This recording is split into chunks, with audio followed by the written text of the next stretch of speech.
There was something that I had forgotten about Sanjay Leela Vansali's work. It is never the story that works. Hear me out. This isn't a black or white, real friendly opinion. Nor is it me trying to troll Sharmin Segal's acting prowess or lack thereof. It is an attempt at actual criticism on the internet. Heeramandi follows the story of the wives of Heeramandi, a real life bazaar of entertainment located in Lahore. It chronicles the lives of a group of performers whose home is the reputed Shahi Mahal. When the British arrive and establish their political alliances with the Nawabs of Lahore, the business of Heeramandi begins to crumble. Meanwhile, the revolution for Indian independence is in full swing. The lives of these Tawaips are caught helplessly in between. The potential for this story was massive, really massive. The story spans across almost 20 years from 1920s to 1947. It is told through 8 45 to 50-minute episodes of pure opulence. This is what is communicated clearly from the very first shot to the last shot. This is the story of riches. The clothes are phenomenal. Jewelry is exquisite. The set design is really something to marvel at, as always like the Sanjay Leela Vansali's works. And so are the compositions of the shots. I expect nothing less from Bansali himself, but the story is difficult to watch. The first episode opens with a Malaika Jan, played by Manisha Koirala, asleep on a chaise lounge with a newborn child. Her sister and head of Shahi Mahal, Rahana Begum, played by Sonakshi Sinha, comes in at midnight and steals her younger sister's newborn child. This is the enticing incident that sets off generations of trauma within the walls of Heeramandi. The first episode sets the tone for what is about to follow, a series of scenes crafted to showcase the exceptional sort and not the story. I know it sounds harsh, but it is what it is. It is not that the story is difficult to follow. It is the scenes that tell the story most often than not don't have a logical reasoning. Not at all.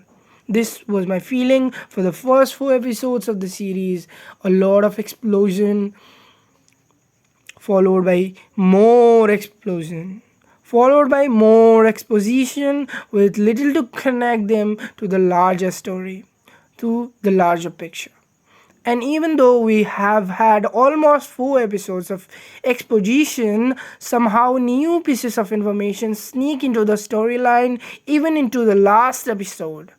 You sit there thinking, oh, I didn't know Lajo Appa, who I have been watching from episode 1, had an opium addiction, or oh, Patto, who is one of the main supporting characters in the series. Her full name is, in fact, Fatima and not Patto, which is, by the way, you find out only in episode number 8, the final episode. The pacing of the series feels rushed, big story arcs which needs an equally building build up are given one scene, characters are given a few moments to change course, and let's stay away from talking about how quickly two main leads, Tazdar and Alamzev, fall in love with each other in true movie fashion.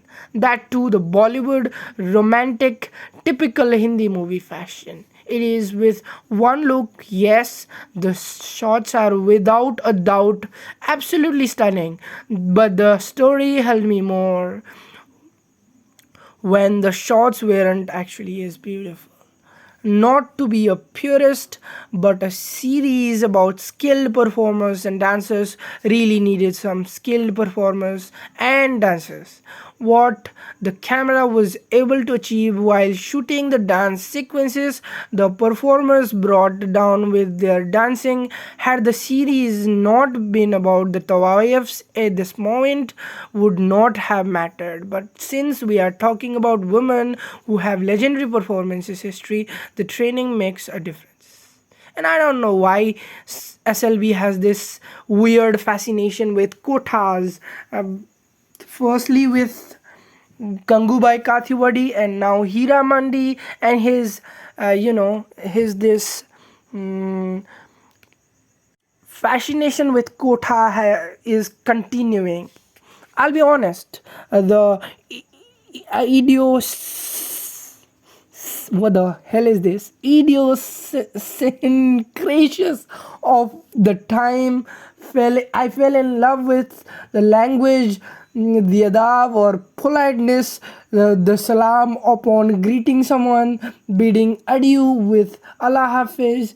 They were all around building techniques that definitely succeeded in establishing a mood. Whether they were historically accurate or not is besides the point, in my opinion. While watching, you could smell the roses that Malaika Jan suffered into her blouse so that she stayed perfumed for the entire day and utter that luxurious praise before she leaves the house. The little dots of mehendi on